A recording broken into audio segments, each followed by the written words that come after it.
It's no secret at this point in the show that East Coast icon Joel Plaskett is in the house. We're also excited. He just took home 2 ECMAs in St. John's for Producer of the Year, Studio of the Year for his home studio, New Scotland Yard. And of course, he's promoting his newly released album, The Park Avenue Sobriety Test, which is a collection of lyrics and sounds that touch on the past, but also represent the latest chapter in his life. Hey, Joel. Hi, how are you? So nice to meet you. Nice it's my first time meeting you face-to-face, and I'm super pumped about it. So you just coming off some 2 fresh wins at East Coast Music Awards. Yeah, it was really nice. I was in Thunder Bay when they were happening, right, playing with the symphony, so I heard about it via a bleeping phone, you know, which was awesome. The text message. Yeah, and that made me really happy. And I've been doing a lot of work in the studio the past couple of years, working on with Mo Kenny and James Hill, Old Man With Mo Kenny on the show the other day. I know. Yeah. And so it was nice to get acknowledged for sure, but I was keeping good company in that category. And then the studio one, which was awesome, which isn't my home studio, but it's a studio that I have in Portland Street. So I have an engineer that works in Dartmouth, exactly. Oh, okay. So it's actually a public, it's sort of available for rent and stuff like that. But I was really happy that that got acknowledged too, because my engineer Thomas has been working really hard there. Really hard. The Park Avenue Sobriety Test.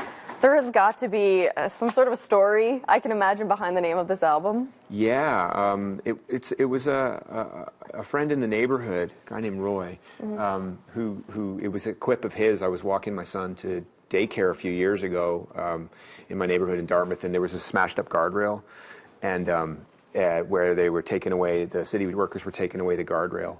Yeah, there's a hard right turn there at the bottom of Victoria as it turns onto Park. I actually think I know exactly what you know what I'm talking about, right? Yeah, and you know it because you got to make that turn, and then somebody had come across it in the snow and didn't make the turn and had wrecked the guardrail that protects the cemetery there.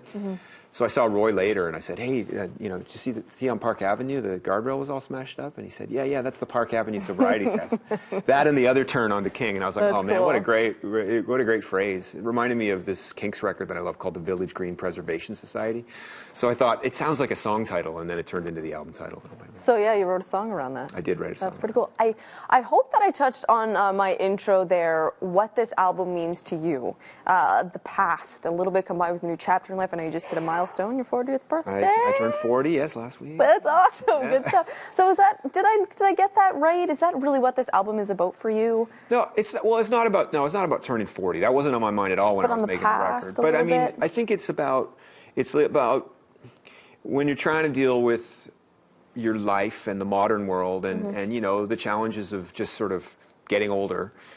You can either choose to sort of deal with it, or sometimes, for me, you know, you retreat into through the rose-colored glasses. You look at the past and you remember the good times. And so there's that kind of that balancing act between going, oh, remember how things used to be, but then also trying to make good of the future. Make a future that's good. So, you know, there's a bit more social commentary on this record, just in terms of I'm thinking about the world and how we can make it a better place, because there's a lot of inequality still, you know, running rampant and a lot of bad things happening. And so I feel like the push to try and make the world a better place is something that I care about. And so, you know, that's just creeping into the writing, but I'm also thinking about being young and my life making music. So there's always reminiscences wrapped up in every record that I make. We're running out of time, unfortunately, but I need to talk. You have an upcoming tour. I do. Where are you going? What's you excited?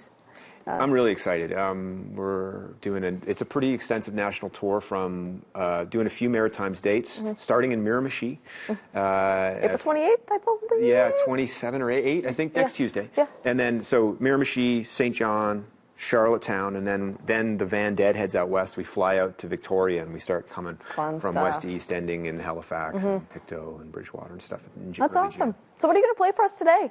I thought I would sing. I have a cover on my new record that I learned from my father, and it's an old song from the 1800s written by Stephen Foster. It's called Hard Times. 1800s. And I think the lyrics are kind of, the language is old, but I think the song is as relevant today as it was 150 years ago. So. Awesome.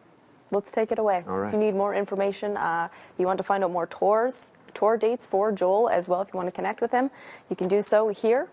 Take it away.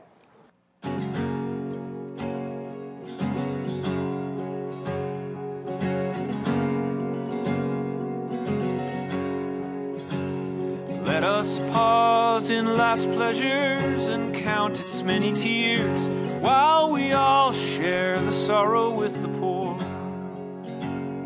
there's a song that will linger forever in our ears. Oh, hard times come again no more. It's the song, the sigh of the weary.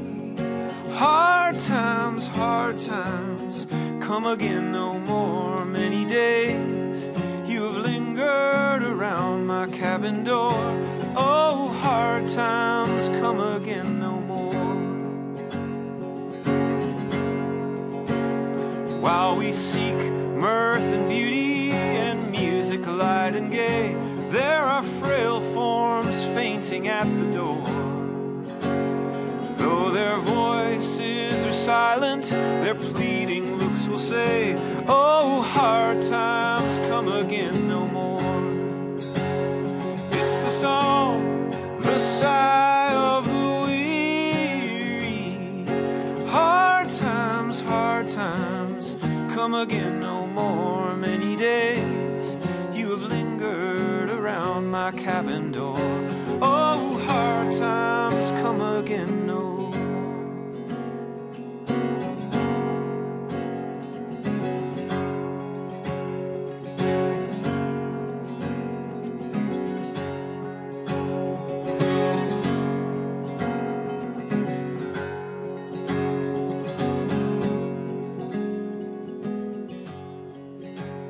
It's the sigh that is wafted across the troubled wave.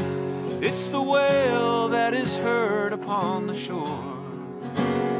It's the dirge that is murmured around the lowly grave. Oh, hard times come again no more. It's the song, the sigh of the weary. Hard times come again no more. Many days you have lingered around my cabin door. Oh, hard times come again no more. It's the song, the sigh of the weary. Hard times come again no more. Many days you have lingered around my cabin door. Oh, hard times come again no more. Oh, hard times come again no more. Oh, hard times